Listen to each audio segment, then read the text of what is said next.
মানে তুমি এখন অফিসে যাওনি? নিশ্চয়ই তুমি কোনো উল্টাপাল্টা কাজ করছো। আজকে তোমার ভাইকে আমি হাতে না হাতে ধরছি। একটা মেয়েকে মেসেজ দিছি আমি 5 মিনিটের মধ্যে আসতেছি।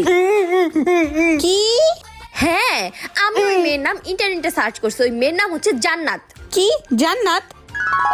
আরে ফোন অফ হয়ে গেছে, এক কাজ করি ভাইয়ার ফোন দিয়ে মেসেজ দেই। জান্নাত তুমি চলে আসো 5 মিনিটের মধ্যে। যতক্ষণ পর্যন্ত ও বলবে না যে ওই মেয়েকে, ততক্ষণ পর্যন্ত আমি ওকে ছাড়বো না। তার লাশি নিয়ে আসতেছি। ভাইয়া আমি চাইলে তোমাকে বাঁচাতে পারবো। কিভাবে? শুনো, তোমার সব দোষ আমি আমার ঘাড়ের উপর নিয়ে নেবো। ভাবিকে বলবো এটা আমার বান্ধবী লাগে, আর এর বদলে আমার কিছু টাকা লাগবে। সত্যি? আমার মানিব্যাগ অনেক টাকা আছে, তুই সব নিয়ে নে।